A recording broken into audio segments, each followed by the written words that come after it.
చెల్లిద్దామా? గట్టిగా స్తోత్రం చెల్లిద్దామా? హల్లెలూయా, హల్లెలూయా. మన ప్రభువైన యేసుక్రీస్తు నామానికి మహిమ కలుగునుగాక. హల్లెలూయా. దేవుని సన్నిధికి వచ్చిన మీ అందరికీ ప్రభు పేరిట శుభములు, వందనాలు తెలియజేస్తున్నాను. దేవుడు మిమ్మల్ని దీవించి ఆశీర్వదించునుగాక. ఆమేన్. ఈరోజు ఒక ప్రత్యేకమైన రోజు. మనందరికీ తెలుసు, ఈరోజు ఇక్కడ కిటికీలకి ఏం పెట్టారంటే ఈత మట్టలు పెట్టారు.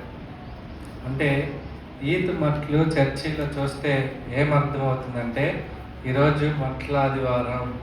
అంటే ఈరోజు ప్రభువైన యేసు క్రీస్తు యెరూషలేములోకి రాజుగా ప్రవేశించిన రోజు. అంటే ఆయన చనిపోవడానికి ఒక వారానికి ముందు, ఒక 5 రోజుల ముందు ఆయన సిలువ వేయబడ్డానికి, శుక్రవారం సిలువ వేస్తే ఆయన ఆదివారం ఆయన యెరూషలేములోకి గాడిద మీద ఆయన్ని ఊరేగిస్తూ కీర్తిస్తూ స్తుతించుకుంటూ హోసన్నా జయం, హోసన్నా జయం అని చెప్పి ప్రజలు కేకలు వేస్తూ ఆయన నడిపించుకుని వెళ్ళడం మనం అందరం చూస్తున్నాం. ఈరోజు ఈ వారాన్ని పరిశుద్ధ వారంగా అనేక మంది క్రైస్తవులు ఈ లెంటి డేస్ ఆచరించే వాళ్ళు ఇదొక పరిశుద్ధమైన వారంగా ఆచరిస్తారు. ఒక్కొక్క రోజు ఏ రోజు ఏం జరిగింది అనేది వాక్యంలో నుండి అనేక విషయాలు నేర్చుకుంటారు. దేవుడి చిత్తమైతే రేపటి నుంచి గుడ్ ఫ్రైడే వరకు ఏం జరిగిందో, ప్రతిరోజు ఏమేమి జరిగిందో మనం ప్రతిరోజు సాయంకాలం ఈ స్థలంలో మనం నేర్చుకోబోతున్నాం. దేవుడి చిత్తమైతే ప్రతిరోజు సాయంకాలం నేను మీ మధ్యలో ఉంటాను, ప్రతిరోజు ఉంటాను ఈ వారం అంతా. సో మనమందరం కలిసి దేవుని చిత్తాన్ని బట్టి మన వాక్యాన్ని నేర్చుకోవడానికి మనం ప్రయాసపడదాం. దయచేసి ప్రతి ఒక్కరూ ఈ మాటలు వింటున్న ప్రతి ఒక్కరూ ప్రతిరోజు సాయంకాలం 7:30 గంటలకి జరిగే ఈ యొక్క ప్రార్థనా కూడికలో మీరందరూ పాలు పొందాలని ప్రభు పేరు నేను మనం చేస్తున్నాను. చూసినట్లయితే ఈ యొక్క సందర్భం, ఈరోజు జరిగిన సందర్భం బైబిల్లో ఉన్న 4 సువార్తల్లో రాయబడ్డాయి. మత్తయి సువార్తలో, మార్కు సువార్తలో, లూకా సువార్తలో, యోహాను సువార్తలో అన్ని చోట్ల రాయబడ్డాయి.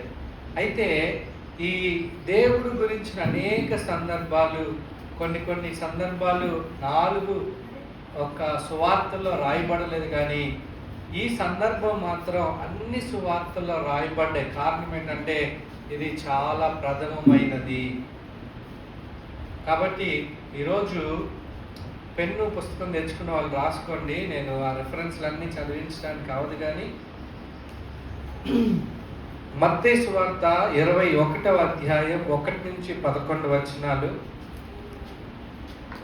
మార్కు సువార్త 11వ అధ్యాయం 1 నుంచి 11 వచనాలు, మత్తయి సువార్త 21వ అధ్యాయం 1 నుంచి 11 వచనాలు, మార్కు సువార్త 11వ అధ్యాయం 1 నుంచి 11 వచనాలు, లూకా సువార్త 19వ అధ్యాయం 28 నుంచి 40 వచనాలు, లూకా సువార్త 19వ అధ్యాయం 28 నుంచి 40 వచనాలు, యోహాను సువార్త 12వ అధ్యాయం 12 నుండి 19 వచనాలు, యోహాను సువార్త 12వ అధ్యాయం 12వ వచనం నుండి 19వ వచనం వరకు.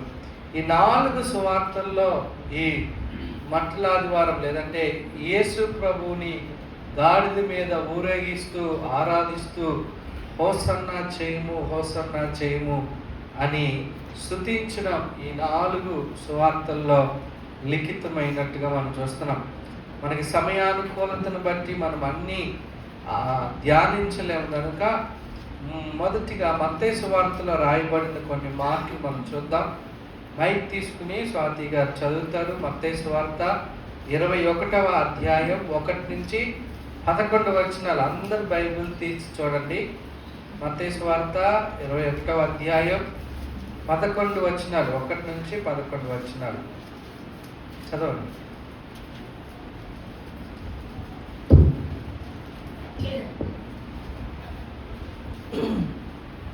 తరువాత యెరూషలేమునకును సమీపించి ఒలీవ చెట్టు కొండ దగ్గర ఉన్న బెత్సగేదు వచ్చినప్పుడు యేసు తన శిష్యులతో ఇద్దరిని చూచి, మీ ఎదుటనున్న గ్రామమునకు వెళ్ళుడి. వెళ్ళగానే కట్టబడి ఉన్న యొక్క గాడిదయు దానితోనున్న యొక్క గాడిద పిల్లయు మీకు కనబడును.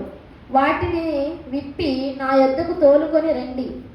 ఎవడైనను మీతో ఏమైనను అనిన ఎడల అవి ప్రభువునకు కావలసి ఉన్నవని చెప్పవలెను. వెంటనే అతడు వాటిని తోలిపెట్టునని చెప్పి వారిని పంపెను. ప్రవక్తల వలన చెప్పబడినది నెరవేరునట్లు అది జరిగెను. అదే మనకు, ఇదిగో నీ రాజు సాత్వికుడై గాడిదను బరవాహక పశువు పిల్లనై చిన్న గాడిదను ఎక్కి నీ యొద్దకు వచ్చుచున్నాడని సియోను కుమారునితో చెప్పుడి అనునది. శిష్యులు వెళ్ళి యేసు తమ ఆజ్ఞాపించిన ప్రకారం చేసి ఆ గాడిదను దాని పిల్లను తోలుకొని వచ్చి వాటి మీద తమ బట్టలు వేయగా ఆయన బట్టల మీద కూర్చుండెను. జనసమూహములను అనేకులు తమ బట్టలు దారి పొడుగున పరిచిరి. కొందరు చెట్ల కొమ్మలను నరికి దారి పొడుగున పరిచిరి. జనసమూహములలో ఆయనకు ముందు వెళ్ళుచుండు వారులను వెనుక వచ్చిచుండిన వారులను, దావీదు కుమారుని జయము, ప్రభు పేరిట వచ్చుచున్నాడు, స్తుతింపబడును గాక, హోసన్న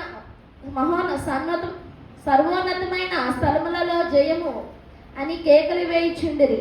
ఆయన యెరూషలేములో నుండి వచ్చినప్పుడు పట్టణమంతయు ఆయన ఎవరో అని కలవరపడెను. జనసమూహము ఆయన గలిలయలోని నజరేతుడగు ప్రవక్త అయిన యేసు అని చెప్పురి. చాలండి.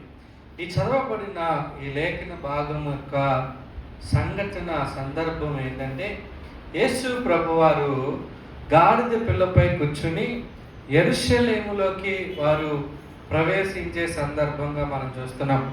ఆ సమయంలో ప్రజలందరూ ఆనందముతో, సంతోషముతో, సమాధానముతో కేకలు వేస్తూ ప్రభువును గూర్చి పాడుచు స్తుతిస్తూ తమ వస్త్రాలు ఆ ఒక్క గాడిద ఎదుట పరుస్తూ, కొంతమంది ఆ చెట్ల కొమ్మలను నరికి పరుస్తూ, ఆయన ముందు వెనకాలన్న ప్రజలందరూ హోసన్నా జయము, హోసన్నా జయము, ప్రభు నామము వచ్చువాడు స్తుతింపబడును గాక, ధన్యుడు అని కీర్తిస్తున్నట్లుగా, ఆయనను రాజుగా కొనియాడుతూ ఆరాధిస్తున్నట్లుగా ఆ సందర్భం అంతటిని మనం చూస్తున్నాం.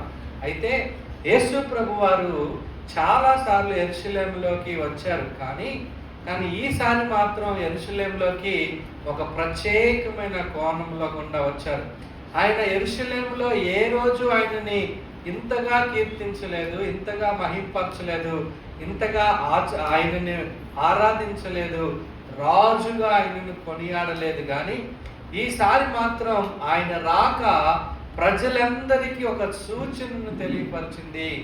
ఆనాడు జకరియా ప్రవక్త ఏ ప్రవచనం అయితే సెలవిచ్చాడో, జకరియా గ్రంథము 9వ అధ్యాయం 9వ వచనములో, సియోను కుమారి, సియోను నివాసులలో ఉన్న వారందరికీ ఆయన ఒక నిరీక్షణగా మిమ్మల్ని రక్షించడానికి, మీకు సమాధానం ఇవ్వడానికి మీ రాజు మీ మధ్యలోకి రాబోతున్నాడు, ఆయన గాడిద పిల్లనెక్కి మీ మధ్యలోకి వస్తాడు అని కొన్ని సూచనలు తెలియపరచుండగా, సుమారు కొన్ని వందల సంవత్సరాల తర్వాత జకరియా ప్రవక్త ఏ ప్రవచనం అయితే ప్రవచించారో ఆ ప్రవచనానికి సరిపడగా, ఆ ప్రవచనానికి దగ్గరగా యేసు ప్రభువారు చాలాసార్లు యెరూషలేములో ప్రవేశించినప్పటికీ ఈసారి గాడిదను ఎక్కి ప్రవేశించగానే ఆ గాడిద ఒక సూచనను బట్టి ఆ గాడిదను గుర్తించిన ప్రజలందరూ ఇదిగో ప్రవక్త చెప్పిన మాటలను జ్ఞాపకం చేసుకుని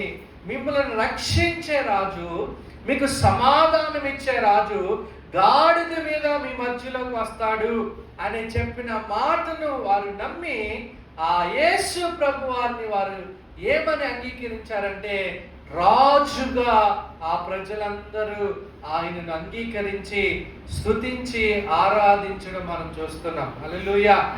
అక్కడ బట్టలు పరిచి కొమ్మలు చెట్ల కొమ్మలను పరిచి ఆయనకు వారి ప్రేమను వ్యక్తపరచడం, ఆ గౌరవాన్ని వ్యక్తపరచడం, విజయాన్ని వ్యక్తపరచడం మనం చూస్తున్నాం. వారి ఆ ఒక్క ఊరేగింపు లేదంటే ఆ స్తుతి, ఆ మట్టలు, ఆ ఘనత దేనికి సాదృశ్యంగా ఉందంటే విజయానికి సాదృశ్యంగా ఉంది, శాంతికి సాదృశ్యంగా ఉంది, లేదంటే గొప్ప గౌరవానికి సాదృశ్యంగా ఉంది. అంటే దేవుని ప్రజలు యేసు ప్రభుని రాజుగా గుర్తించడానికి గుర్తుగా లేదంటే అక్కడ ఒక సూచనగా నిలబడింది ఎవరయ్యా అని మనం చూసినట్లయితే, ఒకటి ప్రవక్త చెప్పిన మాటలైతే ఆ ప్రవక్త చెప్పిన మాటలకు చిహ్నము లేదంటే సూచన ఏమై ఉన్నదంటే గాడిద అయి ఉన్నది. దేవునికి స్తోత్రం. అంటే ఎప్పుడైతే ఆయన గాడిద మీద యెరూషలేములోకి ప్రవేశించాడో ఇప్పుడు అందరూ ఆయనని ఎలా చూస్తున్నారంటే రాజుగా చూస్తున్నారు. ఎందుకంటే లేఖనాలు చెప్పే నీ రాజు ఎలా వస్తాడంటే గాడిద పిల్లనెక్కి యెరూషలేములో ఉన్న నీ ప్రజల మధ్యలోకి వస్తాడు. నిన్ను రక్షించడానికి, నిన్ను శాంతితో సమాధానముతో నింపడానికి వస్తాడు అని ప్రవక్త ఎప్పుడో చెప్పారు కనుక ప్రవక్త మాటలు ఒక నెరవేర్పు కొరకు ఆ ప్రజలందరూ రాజు కోసం ఎదురు చూస్తున్నారు కనుక ఒక సమాధానముతో రక్షించే శాంతియుతమైన రాజు మా కొరకు వస్తాడని యూదులు ఎదురు చూస్తున్నాడు కనుక గాడిద మీద ఉన్న ప్రభుని వారందరూ రాజుగా అంగీకరించారు. దేవునికి స్తోత్రం. ఆయన కేవలం ఈ భౌతిక ప్రదేశానికి, ఈ ప్రజలకి మాత్రమే రాజు కాదు కానీ ఆత్మీయ దేవుని రాజ్యం అంతటికి, సర్వలోకములో ఉన్న వాటన్నిటికీ ఆయన నిజమైన రాజుగా ఆయన ఉన్నారు. దేవునికి స్తోత్రం. హల్లెలూయా. అయితే ఆయన యెరూషలేములో ఆయన రాజుగా గుర్తించబడడానికి, ఆయన ప్రజలతో కొనియాడబడడానికి, కీర్తించబడడానికి అక్కడ ఒక సూచనగా నిలిచింది. ఏంటిదంటే గాడిద పిల్ల. ఆ గాడిద మీద వచ్చిన ప్రభుని వారు గుర్తించారు, రాజుగా అంగీకరించారు. ఈ గాడిదను గురించి చూసినట్లయితే ఇప్పుడు యేసును మోస్తున్న ఈ గాడిద కొన్ని రోజుల క్రితం అది కట్టబడిన పరిస్థితుల్లో ఉంది, బంధించబడిన పరిస్థితుల్లో ఉంది, ఒకరి దగ్గర బానిసత్వంను జరిగించే పరిస్థితిలో ఉంది. ఆ గాడిద పిల్ల కట్టబడిన పరిస్థితుల్లో దానికి స్వేచ్ఛ లేకుండా, సమాధానము లేకుండా, సంతోషము లేకుండా, విడుదల లేకుండా ఉన్న గాడిద ఇప్పుడు ప్రభువుని రాజుగా గుర్తించడానికి ఒక సూచనగా నిలబడింది. కారణం ఏంటంటే ఆ సూచన కొరకు ప్రభువు ఆ గాడిద పిల్లను ప్రభు ఎన్నుకొని ఉన్నారు. దేవునికి స్తోత్రం. హల్లెలూయా.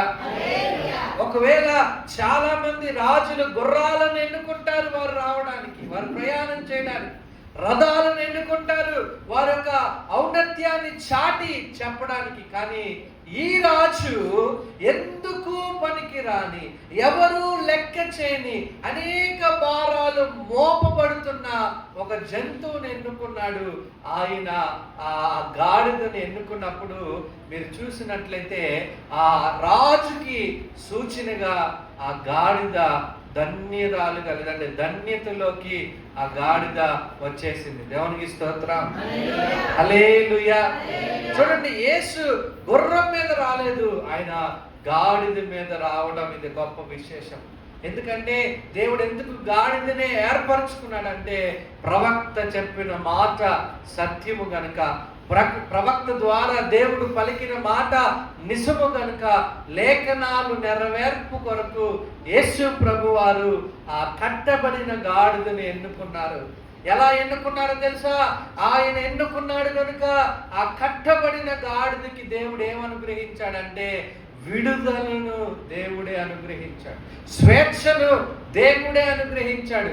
దేవుడే గాడిదను పిలుచుకున్నాడు, దేవుడే గాడిదను యెరూషలేముకి రప్పించాడు, దేవుడే ఆ గాడిదపై ఆసీనుడయ్యాడు. ఇప్పుడు ఆ గాడిద ఏం చేస్తుందో తెలుసా? అప్పటి వరకు ఏ బరువులు మోసిందో ఏమో తెలియదు, కానీ ఈ రోజు తన రాజుని మోస్తుంది. హల్లెలూయా! తన సృష్టికర్తను మోస్తుంది, తన దేవుణ్ణి మోస్తుంది.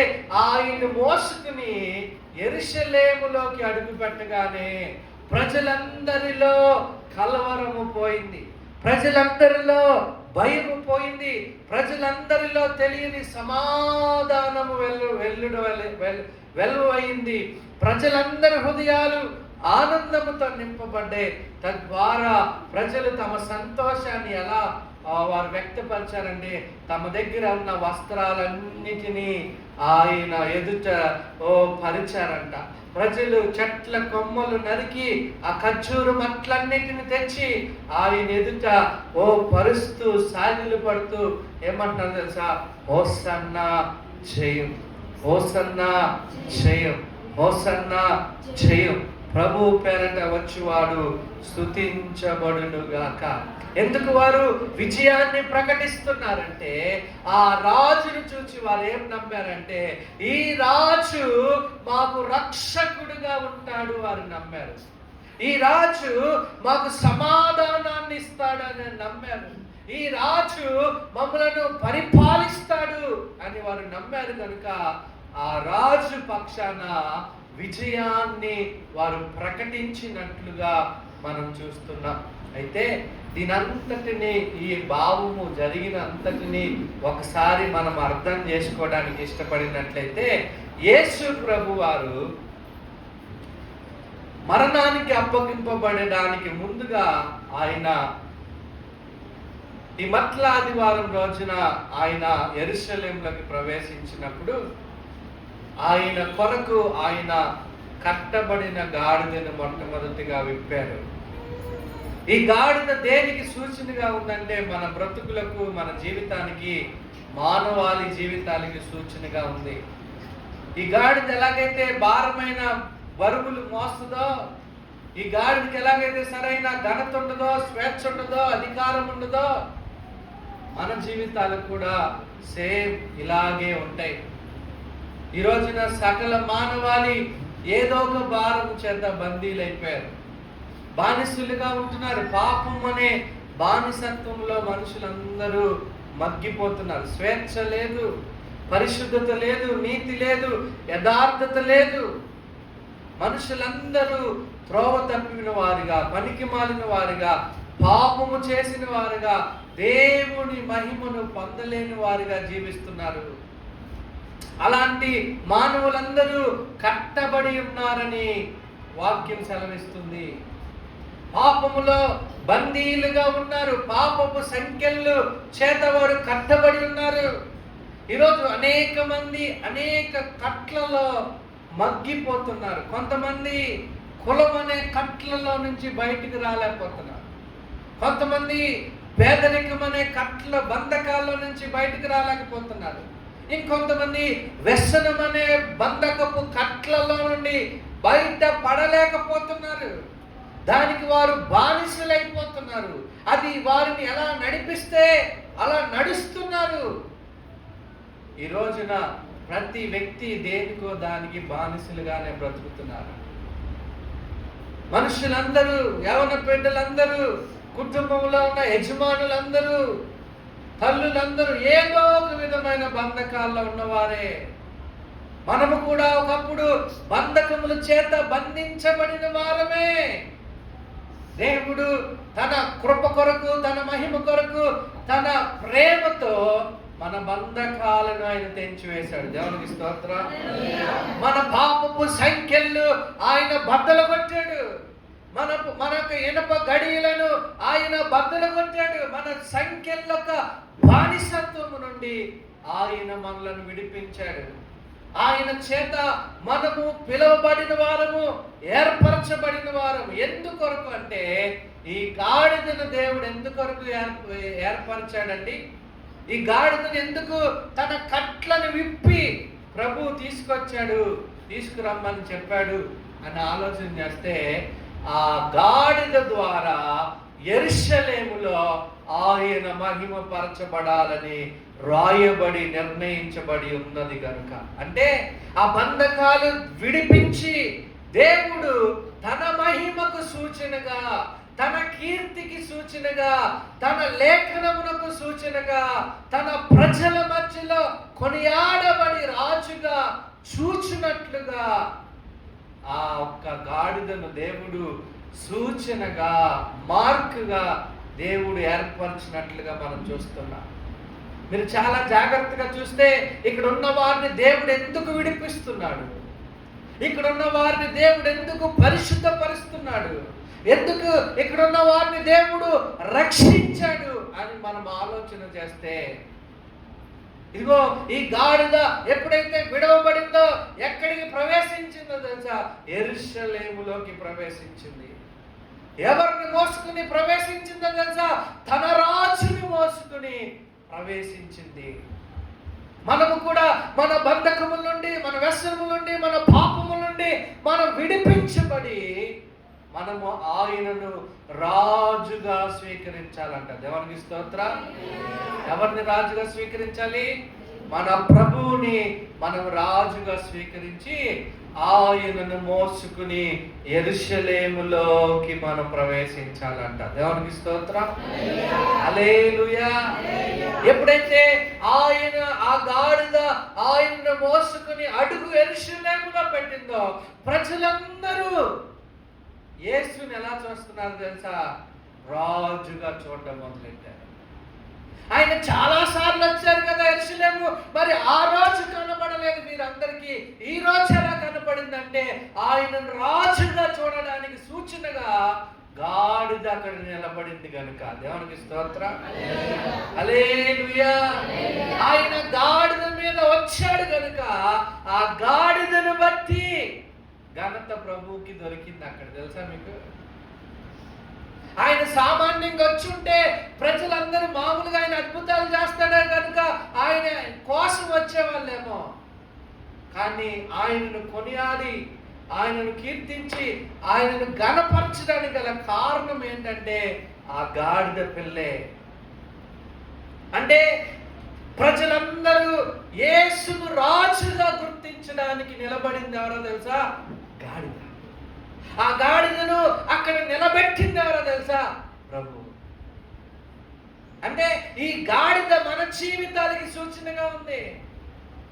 మన యొక్క ఉద్దేశం ఏంటంటే ఈ గాడిద పిల్లను చూసినప్పుడు మనకు అర్థమవుతుంది ఎందుకు నీకు స్వేచ్ఛ కావాలి, ఎందుకు నీకు విడుదల కావాలి, ఎందుకు నీకు రక్షణ కావాలి, ఎందుకు నీకు సమాధానం కావాలంటే ఇవన్నీ ప్రభువు నీకు ఇవ్వాలని ఎందుకు ఆయన ఆలోచన కలిగి ఉన్నాడంటే నీవు ఆయనను మోసుకుని తిరగాలనేది ఆయన ఒక ఉద్దేశం అయి ఉన్నది కనుక. హల్లెలూయా.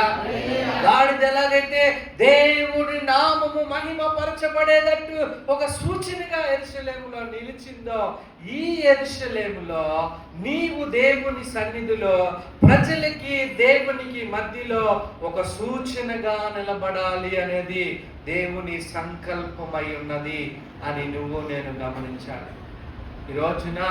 ఈ రోజున యేసును మొయ్యాలంటే కట్టబడిన వాళ్ళు ఆయనను మొయ్యలేరు, బంధకాల్లో ఉన్నవారు ఆయనను మొయ్యలేరు, భారములో ఉన్నవారు ఆయనను మొయ్యలేరు. ఈ రోజున చాలా మంది చాలా రకరకాల భారాలు మోసుకుని జీవిస్తున్నారు.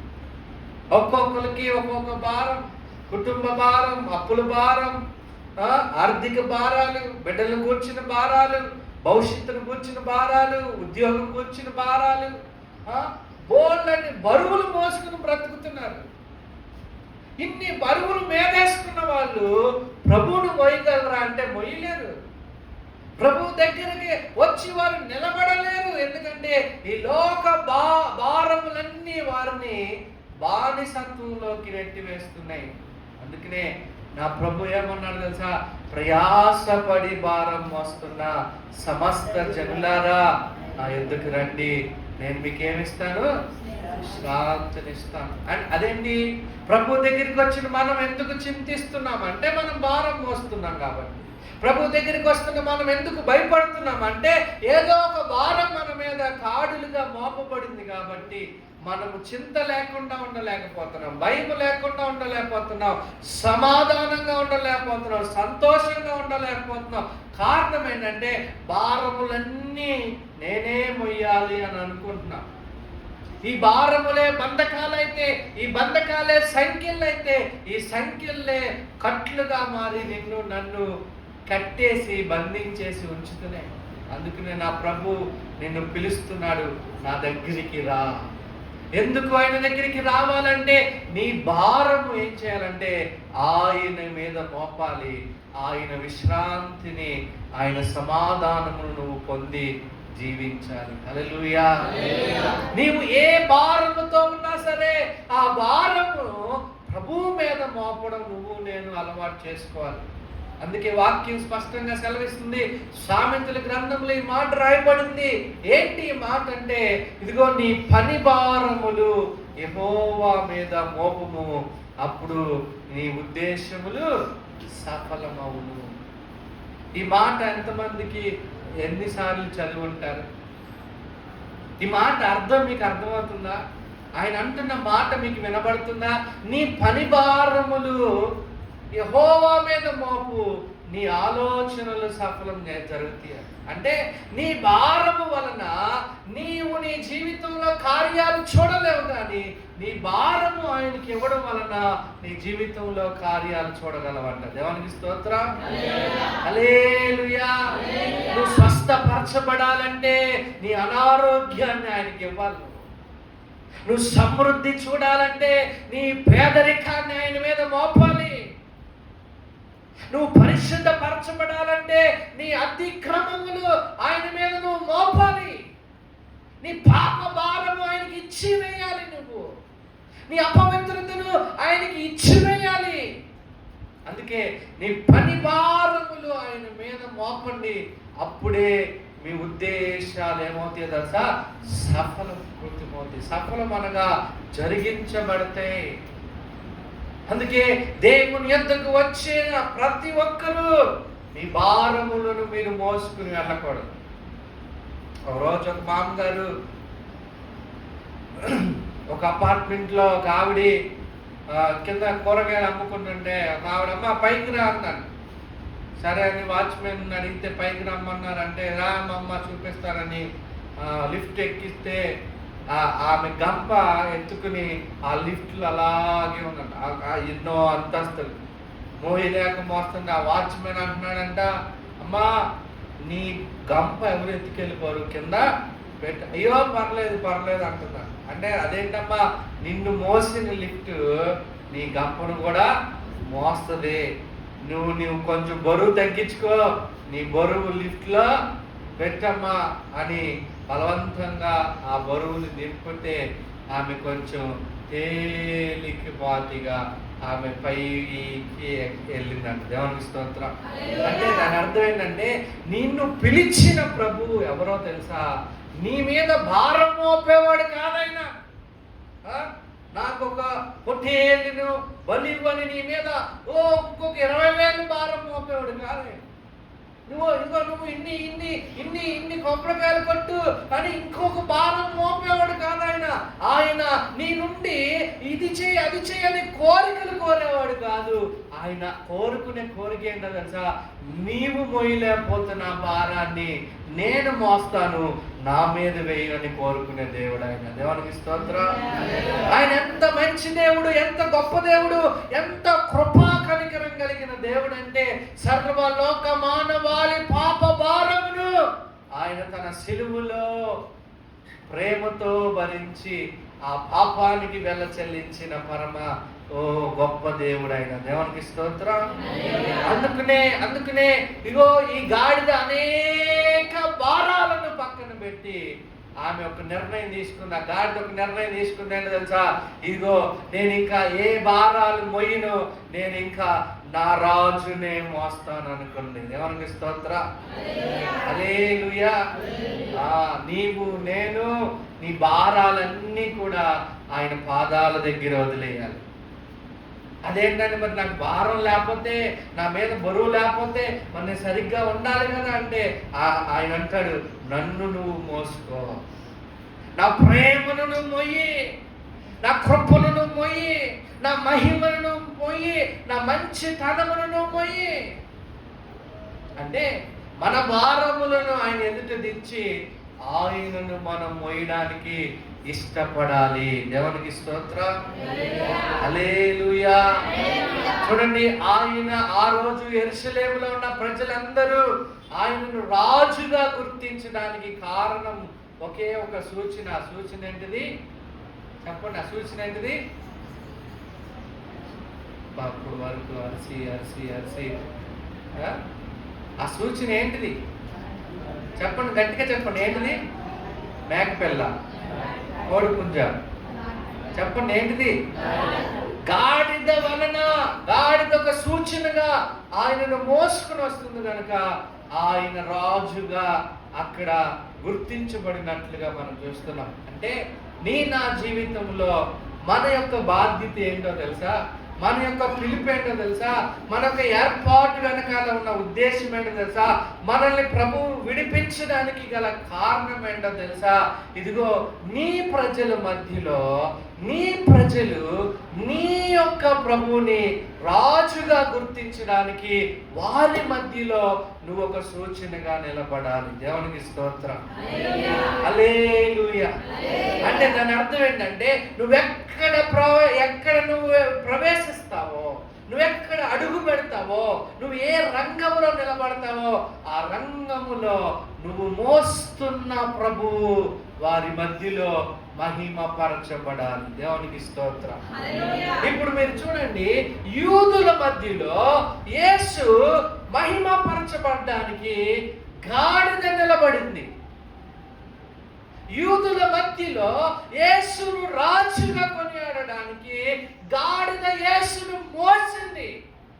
మరి నీ ప్రజల మధ్యలో, నీ గ్రామంలో యేసు రాజుగా మహిమపరచబడాలంటే, యేసు దేవుడిగా మహిమపరచబడాలంటే ఆ సూచన ఎవరై ఉన్నారు?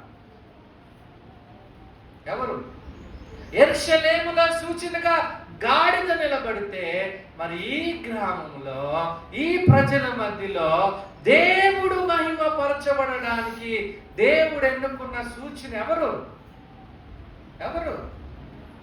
గట్టిగా చెప్పండి. ఎవరు? నేనే. అందరు చెప్పండి, నేనే. ఇప్పుడు చెప్పండి, నేనే ఆ గాడిదను. పిల్లలు తిడతారు కదా, అడ్డ గాడిద, నిలువు గాడిద. ఏం కూర అంటే గాడిద గుడ్డు. వీటి కోసం వాడేమేమో ఇప్పటి వరకు గాడిదని మాటలు. ఇప్పుడు అనాలి, యేసును మోసుకు వెళ్ళే ఆ గాడిదను నేనే. నా బంధువుల మధ్యలో యేసును ఘనపరచడానికి సూచనగా నిలబడే ఆ గాడిదను నేనే. ఇప్పుడు మీరు చెప్పండి, ప్రజలు యేసును గాడిదను బట్టి ఆయనను కొనియాడడానికి గాడిద నిలబడినట్లుగా నీవు నేను నిలబడాలంటే ఏం చేయాలి? ఏం చేయాలి? ఏం చేయాలి? అని రోజు వెళ్ళి గడ్డి తిన్నాడా? గాడిద గంట నిలబడ్డాడు. ఇప్పుడు ఏం చేయాలి? ఏం చేయాలి? ఏం చేయాలంటే ఒక గురి కలిగి జీవించాలి.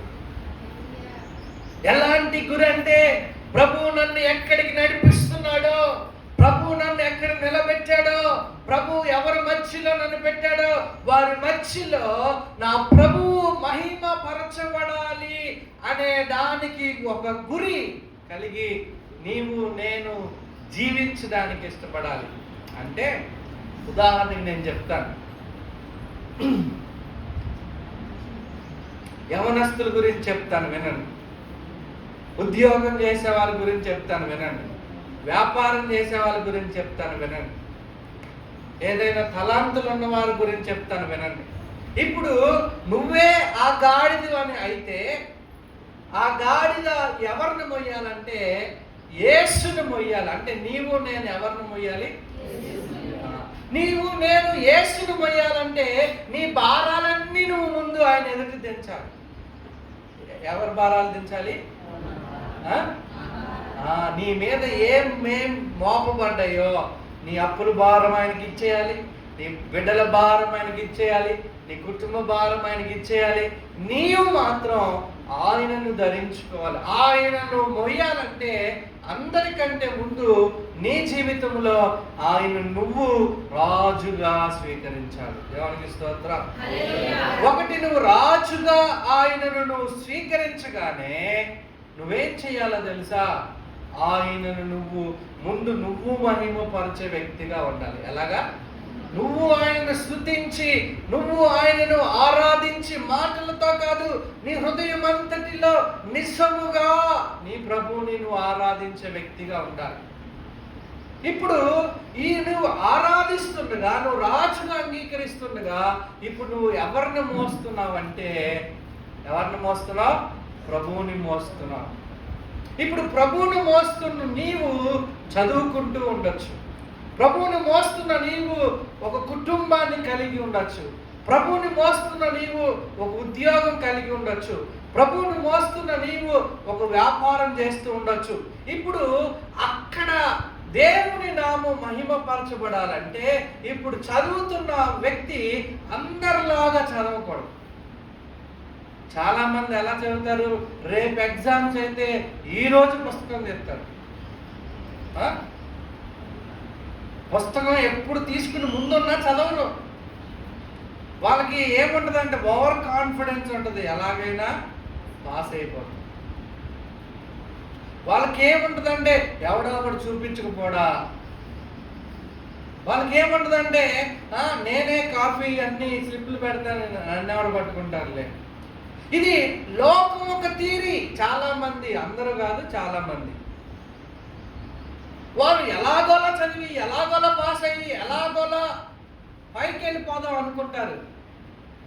వాళ్ళు ప్రభువుని మోసే వాళ్ళుగా ఉంటే వాళ్ళ ద్వారా దేవునికి మహిమ వస్తుందా అంటే రాదు.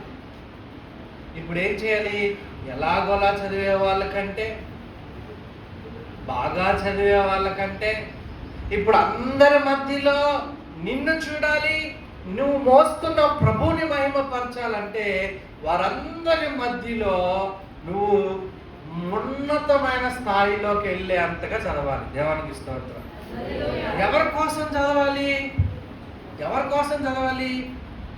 నీ గురి ఒకటి ఉండాలి. ఏంటి నీ గురి? నీవు నిలబడిన చోట ఎవరు మహిమపరచబడాలి? చెప్పాలి. ఎవరు మహిమపరచబడాలి? నీ రాజు మహిమపరచబడాలి. అంటే నువ్వు ఒక విద్యార్థి అయితే నీ రాజుని మహిమపరచబడే అంతగా నువ్వు చదవాలి. అంటే ఇప్పుడు నువ్వు ఎవరి కోసం చదవాలి తెలుసా? దేవుని మహిమ కొరకు నువ్వు చదవాలి. హల్లెలూయా, హల్లెలూయా. నువ్వెందుకు పాస్ అవ్వాలి? దేవుని మహిమ కొరకు. నువ్వెందుకు ఉన్నత స్థాయికి చేరుకోవాలి? దేవుని మహిమ కొరకు. అలాగే నువ్వు ఉద్యోగం చేసిన మీరు చూస్తే బయట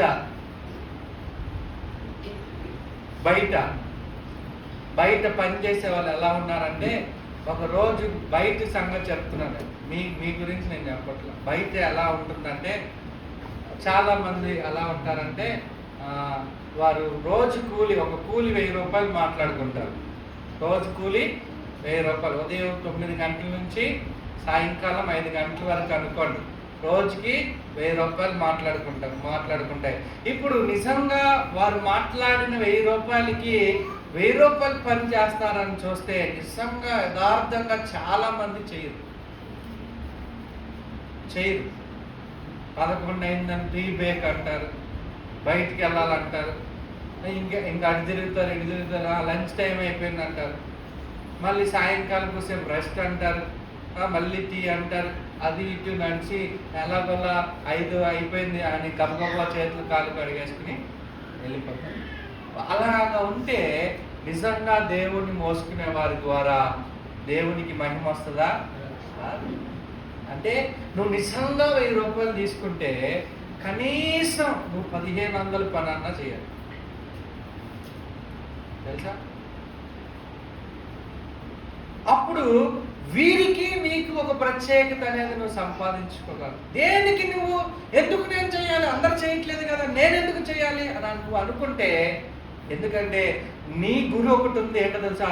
నువ్వు మోసుకున్న నీ రాజు అక్కడ మహిమపరచబడాలంటే నువ్వు ఇక్కడ కష్టపడాలి. దేవునికి స్తోత్రం, హల్లెలూయా. నువ్వు మోస్తున్న నీ రాజు నిన్ను బట్టి ఆయనను కొనియాడబడాలంటే ఇక్కడ నువ్వు కష్టపడి చదవాలి, కష్టపడి పని చేయాలి. ఇప్పుడు వ్యాపారాలు చేసేవాళ్ళు చూడండి, మోసం లేకుండా చాలా మంది వ్యాపారాలు చేయలేకపోతారు. అది ఏ వ్యాపారమైనా ఎంతో కొంత మోసం జరుగుతూనే ఉంది, బయట కనపడుతుంది. ఈ మధ్య కాలంలో నేను కొన్ని విషయాల్లో మోసపోయాను. అవి ఏంటి అని నేను చెప్పనులే కానీ, అయితే కొన్ని విషయాల్లో మోసం పోవడానికి వెళ్ళి బయటపడిన పరిస్థితులు ఉన్నాయి. నేను కారు కొనుక్కుందామని ఒక 5-6 నెలల నుంచి విపరీతమైన ప్రయత్నాలు చేస్తున్నాను. సెకండ్ హ్యాండ్ కారు కొనడానికి వెళ్తే ఏమైందంటే, చాలా పరిస్థితుల మధ్యలో ఇంకా డబ్బులు ఇచ్చేసి కారు తెచ్చేసుకుందాం అనే లోపు దేవుడు అక్కడ దాకా తీసుకెళ్ళి వెంటనే తప్పించడం మొదలెట్టాడు. ఎందుకంటే అవన్నీ మోసపూరితమైన బళ్ళు, అవన్నీ యాక్సిడెంట్ అయిపోయి పైపైన రంగులు మార్చేసి పైపైన ఏదేదో చేసేసి దగ్గరగా అసలు చాలా చోట్లకి వెళ్ళి వెనక్కి వచ్చేసిన పరిస్థితుల్లో ఇంకా ఏది దొరకదులే, ఇంకెందులే ఒకటి ఇంకా అన్నీ ఇదే కదా అని చెప్పి ఏదో ఒకటి కొనుక్కుందాం, ప్రస్తుతానికి వాడద్దాం అని చెప్పి దానికి కూడా డబ్బులు ఇవ్వడానికి అక్కడికి వెళ్ళి కూర్చుంటే ఇంకొకరు ఎవరో వచ్చి లేదు ఆల్రెడీ మేము డబ్బులు ఇచ్చేసాం, దీనికి మీకెలా అమ్ముతున్నారని చెప్పి వాళ్ళు తీసుకెళ్ళిపోయి నేను సేవ్ అయిన పరిస్థితి. అన్ని మోసాల మధ్యలో నాకు అర్థమైంది ఏంటంటే, ఇందులో చాలా మంది కాదు, నాకు కనిపించిన వాళ్ళు దాదాపుగా అందరూ అలాగే ఉన్నారు. అంటే లోకం ఏం చెప్తుందంటే, వ్యాపారం చేయాలంటే ఎదుటోని మోసం చేయాలని నేర్పిస్తుంది, ఎదుటోనికి మాటలు చెప్పి వ్యాపారం చేయమని చెప్తుంది. కానీ అలాంటి వ్యాపారం ద్వారా నువ్వు మోసుకున్న నీ రాజు కొనియాడబడతాడా అంటే కొనియాడబడడు. అందుకనే నువ్వు చేసే వ్యాపారంలో అన్నిటికంటే ముందు ఏముండాలి తెలుసా? యథార్థత ఉండాలి. ఏముండాలి? రెండోది ఏముండాలి తెలుసా? నమ్మకత్వం ఉండాలి. మూడోది ఏముండాలి తెలుసా? ఇక్కడ చేస్తున్న వారందరికంటే ఉన్నతమైన స్థాయికి నేను వెళ్ళాలనే కసి ఉండాలి. నీ చుట్టూ చేస్తున్న వ్యాపారాలన్నిటికంటే నీ వ్యాపారం వర్ధిల్లే వ్యాపారంగా నిలబడాలి. ఎందుకోసం అంటే అక్కడికి వెళ్ళిన తర్వాత నీ రాజు అనేకులు ఎదుట మహిమపరచబడాలి. దేవునికి స్తోత్రం. అంటే ఒక చదువుకునే వ్యక్తి దేవుని మహిమ కొరకు చదివితే, ఒక ఉద్యోగం చేసే వ్యక్తి దేవుని మహిమ కొరకు ఉద్యోగం చేస్తే, ఒక వ్యాపారం చేసే వ్యక్తి దేవుని మహిమ కొరకు ఒక వ్యాపారం చేస్తే, ఆ వ్యక్తులు నమ్మకత్వం, యథార్థత అనేక మంది ప్రజల మధ్యలో నా రాజు కొనియాడబడతాడు. దేవునికి స్తోత్రం. మీకు తెలుసో లేదో, ఇటీవల 2 సందర్భాలు ఇలాంటివే జరిగినాయి. ఇప్పుడు తెలుసా, ప్రపంచంలో మన భారతదేశం యేసు ప్రభుని ద్వేషించే దేశంగా మారిపోతుంది. ఒకప్పుడు కులాన్ని బట్టి మనుషులను దూరం పెట్టేవాళ్ళు, ఇప్పుడు మతాలను బట్టి మనుషులను అసహించుకుంటున్నారు. మతాన్ని బట్టి మనుషుల మీద దాడులు చేస్తున్నారు. యేసు ప్రభు పేరు చెప్తే చాలు చాలా మందికి కోపం వచ్చేస్తుంది. యేసు ప్రభు పేరు చెప్తే చాలు చాలా మంది కఠినాత్ములుగా మారిపోతున్నారు, అసహించుకుంటున్నారు, దాడి చేస్తున్నారు, తిరుగుబాటు చేస్తున్నారు. కారణం ఏంటో తెలుసా? వారు యేసుని రాజుగా గుర్తించలేకపోయారు. కారణం ఏంటి? వాళ్ళు ఈ ప్రభువు అందరికీ ప్రభు అని నమ్మలేకపోతున్నారు. ఒకసారి ఆలోచించండి. మీకు ఒక విషయం చెప్పమంటారా? అక్కడ ఎవరైతే వస్త్రాలు పరిచారో, ఎవరైతే చెట్ల కమ్మలను పరిచారో, యేసుని మహిమపరిచారో, కొద్ది రోజులు గడిచిన తర్వాత వాళ్ళందరూ ఏం చేశారో తెలుసా? ఆ యేసుకి జై జై కొట్టిన వాళ్ళే ఆ యేసును సిలువేయమని అరిశారు. తెలుసా మీకు? స్తుతించిన వారే యేసును సిలువేయండి అన్నారు. అంటే ఏంటి? వారి జీవితము, వారి విశ్వాసము సరైనదిగా, నిలకడగా, స్థిరమైనదిగా ఉందా అంటే లేదు. ఎందుకంటే వారు ప్రభు కొరకు ఒక సూచనగా ఉండలేకపోయారు. ఎందుకంటే వారి విశ్వాసాన్ని స్థిరంగా ఉంచుకోలేకపోయారు. ఎందుకంటే వారు శాస్త్రులు, పరిసయ్యులు, సద్దూకయ్యులకి భయపడిపోయారు. కానీ ఈ గాడిద తాను విప్పబడినందుకు కృతజ్ఞత కలిగి, తాను విడుదల పొందినందుకు కృతజ్ఞత కలిగి, తన ప్రభువుని మోయడానికి తన దేహమును తన ప్రభువుకి సమర్పించింది. ఈ సమయం నీకు అర్థం కావాలి. ఈ సమయం నీకు అర్థం కావాలి. దేవుడు నిన్ను ఒక చోట పెట్టాడంటే అక్కడ నువ్వు దేవునికి మహిమకరంగా జీవించే వ్యక్తిగా నువ్వు ఉండాలి. దేవుని కొరకు ఒక సూచనగా నిలబడే వ్యక్తిగా నువ్వు ఉండాలి. నువ్వు చదివితే ఆ చదువుల మధ్యలో దేవుడు మహింపరచబడాలి. అంటే నీ స్నేహితులందరూ నీ ప్రభువుని చూడాలి, నీ జ్ఞానాన్ని బట్టి. నువ్వు వ్యాపారం చేస్తే నీ ఆశీర్వాదమును బట్టి ప్రభు మహింపరచబడాలి. నీ ఉద్యోగం చేస్తే నీ వర్ధిల్లతను బట్టి ప్రభు మహిమపరచబడాలి. నువ్వు ఒక కుటుంబంగా ఉంటే నీ కుటుంబం ఒక సమాధానాన్ని, సంతోషాన్ని బట్టి అనేకులు నీ ప్రభుని ఘనపరిచే వారిగా నిలబడాలి. అంటే నువ్వు ఒక మార్కుగా ఎక్కడ ఉన్న 10 మంది ఉంటే ఆ 10 మందిలో నీకంటూ ఒక ప్రత్యేకతను నువ్వు సంపాదించుకోవడానికి ప్రయాసపడాలి. దేవునికి స్తోత్రం. హల్లెలూయా, హల్లెలూయా. నీ పట్ల, నా పట్ల, మనందరికీ కలిగిన ఉద్దేశం ఏంటో తెలుసా? ఆ యూదుల వల్లే కొంతసేపు ఆరాధించి కొంతసేపు సిలువ వేసేవారుగా మనం ఉండకూడదు. మనం ఎలా ఉండాలో తెలుసా? ఈ గాడిద వలె మనం ఉండాలి. ఈ గాడిద అన్ని జనులు అయినా మనకి సూచనగా ఉంది. అందుకే వారు తుణీకరించారు ప్రభువుని, మనము ఆయన్ని మోసుకోవడానికి ఇష్టపడుతున్నాం. దేవునికి స్తోత్రం. ప్రతి దేశంలో అన్య జనులు ప్రభు దగ్గరికి వచ్చి ఆయనను మోసుకుని గ్రామాల్లోకి వెళ్తున్నారు, పట్టణాలకు వెళ్తున్నారు, దేశాలకు వెళ్తున్నారు. అనేక మంది దీవించబడుతున్నారు, ఆశీర్వదించబడుతున్నారు. ఈ ప్రభు ప్రేమను మోసుకుని మోసుకుని మోసుకుని భూలోకమంతా చుట్టేస్తున్నారు చాలా మంది. దేవునికి స్తోత్రం. మరి నీవు నేను ఎలా ఉండాలని ఆశపడుతున్నాం?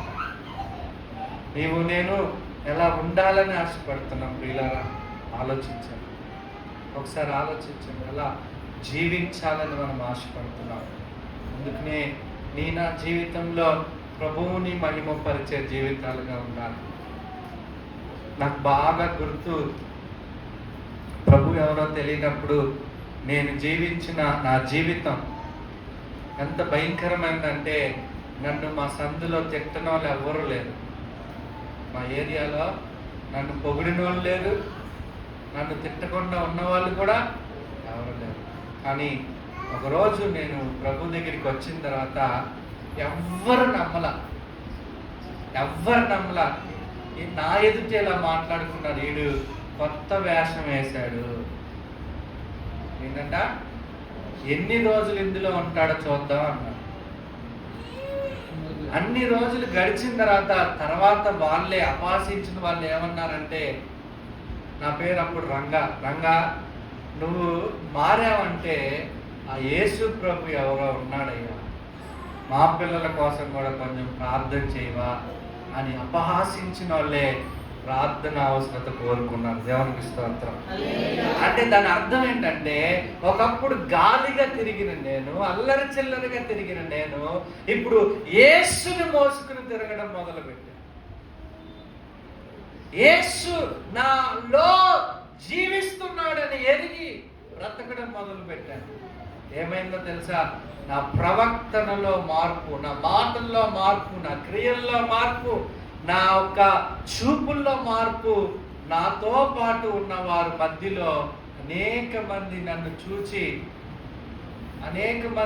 చూసి ఈ వ్యక్తి మారాడంటే ప్రభు ఈ వ్యక్తి జీవితంలో ఏదో జరిగించాడు. అక్కడితో ఆగిందా అంటే మా నాన్నని దేవుడు అద్భుతంగా మార్చాడు. మా నాన్నగారి సాక్ష్యం మీ అందరికీ తెలుసు.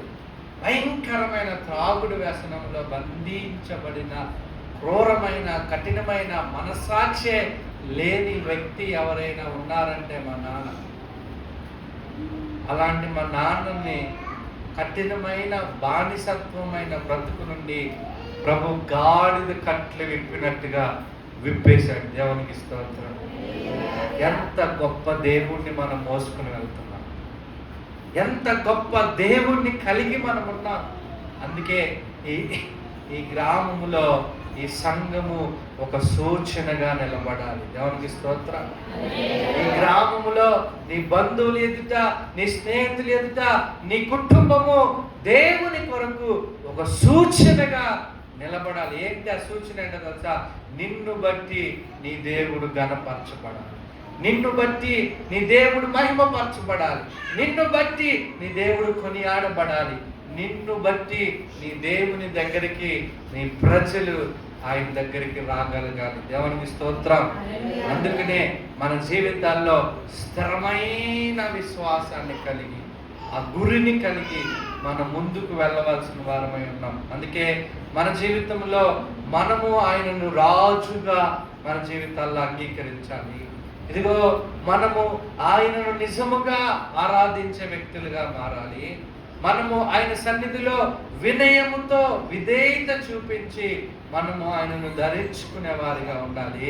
ఆయన రాజ్యంలో ఒక సూచనగా మారడానికి స్థిరమైన విశ్వాసం కలిగి ఆయన మహిమ పరచబడే రోజు వరకు కుడికి కానీ ఎడమకు కానీ తొలగిపోకుండా నిలబడాలి. ఈ మధ్య కాలంలో 2 సంఘటనలు జరిగాయని చెప్పా కదా. ఆ సంఘటనలు ఏంటో తెలుసా? 2 వ్యక్తులు ఉన్నారు. ఈ మధ్యలో మనకి world cup, cricket world cups 2 జరిగాయి. ఒకటి ఉమెన్స్ వరల్డ్ కప్, ఇంకోటి T20 వరల్డ్ కప్. ఈ రెండింటికి మధ్యలో ఈ 2 గెలవడానికి 2 వ్యక్తులు కారణమయ్యారు. స్త్రీలలో జమీమా అనే ఒక అమ్మాయి, ప్రభువుని నమ్మిన అమ్మాయి. పురుషుల్లో ప్రభువుని ఎరిగిన ఒక కుర్రాడు సంజు శాంసన్ అని.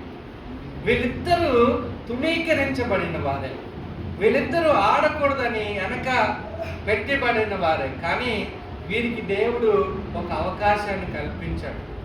ఎప్పుడైతే వారికి అవకాశం వచ్చిందో వారు నిలబడ్డారు దేశం కోసం.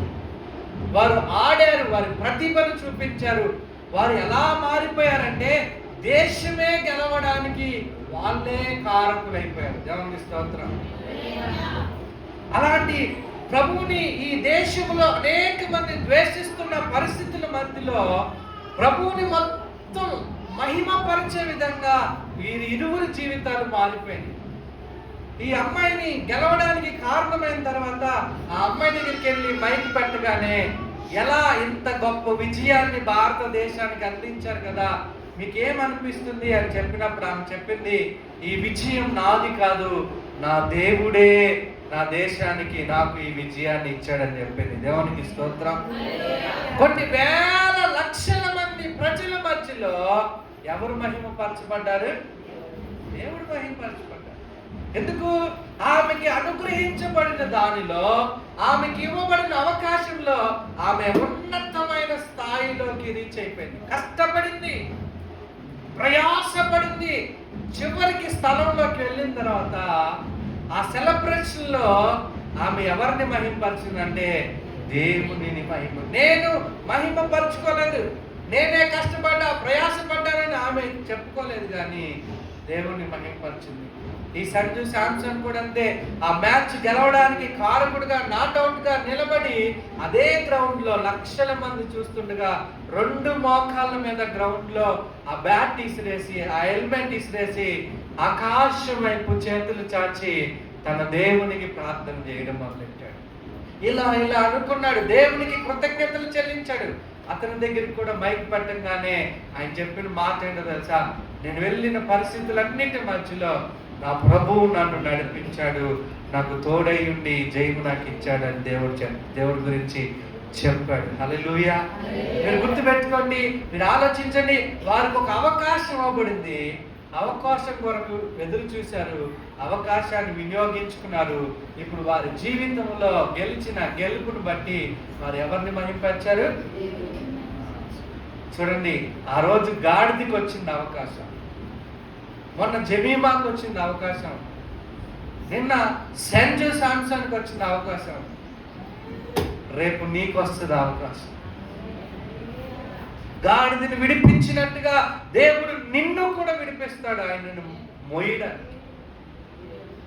నీ ద్వారా దేవుడు మహిమపరచబడాలని నిర్ణయించింది కనుక దేవుడు నిన్ను లేవనెత్తుతాడు, నిన్ను ఆశీర్వదిస్తాడు, నీకు బలం ఇస్తాడు, నీకు ఆరోగ్యం ఇస్తాడు, నీకు జ్ఞానం ఇస్తాడు, నిన్ను వర్ధన చేస్తాడు. నువ్వు వెళ్ళి అక్కడ నిలబడిన తర్వాత నువ్వెవరిని మహింపరచాలో తెలుసా?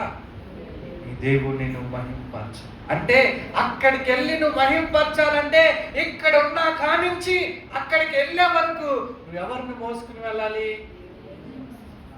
గుర్తుపెట్టుకో, అక్కడికక్కడ మోసుకోవడానికి లేదు. ఆ స్థాయికి వెళ్ళడానికి కింద స్థాయి నుంచి వారు ప్రభువును మోసుకుని ఒకవైపు కష్టపడుతూ, ఒకవైపు ప్రయాసపడుతూ, ఒకవైపు అపచయాలు, నిందలు, అవమానాలు భరించుకుంటూ ఆ స్థాయికి రీచ్ అయిన తర్వాత దేశము గర్వించే స్థాయికి వారు వెళ్ళి తన ప్రభువుని వారు మహిమపరిచారు. ఇలాగ చరిత్రలో చాలా మంది ఉన్నారు, మీకు తెలుసా లేదు? మొట్టమొదటిగా చంద్రమండలంలో అడుగుపెట్టిన వ్యక్తి దేవుణ్ణి మహిమపరిచాడు. అక్కడికి వెళ్ళి ఇలా అనేక సాధించిన వారు, నిలిచిన వారు, గెలిచిన వారు దేవుణ్ణి మహిమపరిచారు. ఈ సమయంలో నీవు నేను దేవుణ్ణి మహిమపరచడానికి సాధించాలని అనుకుంటే నువ్వు ఖచ్చితంగా సాధించడానికి ప్రభు నీకు సహాయం చేస్తాడు, ప్రభు నిన్ను బలపరుస్తాడు, ప్రభు నిన్ను ఆశీర్వదిస్తాడు, ప్రభు నిన్ను లేవనెత్తుతాడు. ఆయనను మోసుకోకుండా తిరిగితే, ఒకవేళ ఇప్పుడు నువ్వు మహింపరిచే వ్యక్తిగా ఉన్నావేమో, రేపొద్దున యూదుల వల్లే నువ్వు కూడా మారిపోవచ్చు, నువ్వు కూడా జారిపోవచ్చు. అందుకనే నువ్వే పరిస్థితిలో ఉన్నా నీ కొరకు ప్రాణం పెట్టిన ప్రభువుని నువ్వు విడిచిపెట్టద్దు. మోసుకునే వెళ్ళు, మోసుకుని వెళ్ళు. నీ సమయం వచ్చే వరకు నువ్వు మోసుకునే వెళ్ళు. నువ్వు కష్టపడు, నువ్వు ప్రయాసపడు. దేవుడు నిన్ను హెచ్చించే వరకు ఆయన రెక్కల కింద దీన మనసు కలిగి ఉండు. ఒక రోజు వస్తుంది, చెప్పండి పక్కన వాళ్ళకి, ఒక రోజు మనకు కూడా వస్తుంది. ఒక రోజు మనకు వస్తుంది, మన తల ఎత్తుకునే రోజు వస్తుంది ఖచ్చితంగా. ప్రభువుని మహిమపరిచే రోజు వస్తుంది ఒక రోజు ఖచ్చితంగా. మీ బిడ్డలకి ఒక రోజు దేవుడు ఇస్తాడు, ఆయన విడిచిపెట్టడు. ఆ రోజు కోసం ఇప్పటి నుంచే మనం ప్రార్థన చేస్తే, నిలబడితే, ఆ రోజు గాడిద నా ప్రభువుని మోసుకుని యెరూషలేములోకి వచ్చింది. ఈరోజు నేను నా ప్రభువుని మోసుకుని వెళ్తాను, నా ప్రభువుతో కలిసి నేను పనిచేస్తాను. చాలామంది ఏమనుకుంటారంటే, చాలామంది చేసే మిస్టేక్ ఏంటంటే, ఇదిగో వ్యాపారం అయితే వ్యాపారంలోనే ఫుల్గా పడిపోతారు, ఇంకా ప్రభు గుర్తురాడాలి. ఉద్యోగం అయితే ఉద్యోగంలో ఫుల్గా మునిగితే వెళ్తారు, ఇంకా ప్రభు గుర్తురాడాలి. ఇంకా చదువులైతే చదువు ఎగ్జామ్స్ అని అందులోనే మునిగితే వెళ్తారు, ప్రభు గుర్తురాడు. కానీ చాలామందికి తెలియని విషయం ఏంటంటే, అలా ఉండకూడదు. ఎలా ఉండాలి తెలుసా? నువ్వు ప్రభువుని మోసుకుంటూనే చదవాలి, ప్రభువుని మోసుకుంటూనే వ్యాపారం చేయాలి, ప్రభువుని మోసుకుంటూనే ఉద్యోగం చేయాలి. ఈ రెండు నువ్వు బ్యాలెన్స్ చేసుకోవాలి. ఎవరికి స్తోత్రం. అందుకే 6 రోజులు కష్టపడు, 7వ రోజు ప్రభు దినం ప్రభువుకి ఇవ్వు. హల్లెలూయా. అప్పుడు నువ్వు ఆశీర్వదించబడతావు, అభివృద్ధి చెందుతావు. నీ ద్వారా దేవుని ప్రణాళికలు నెరవేర్చబడతాయి. దేవుడి మాటలు దీవించును గాక. ఆమె లేచి నిలబడదాం, ప్రార్థన చేసుకుందాం. లేచి నిలబడి ప్రార్థన చేసుకుందాం.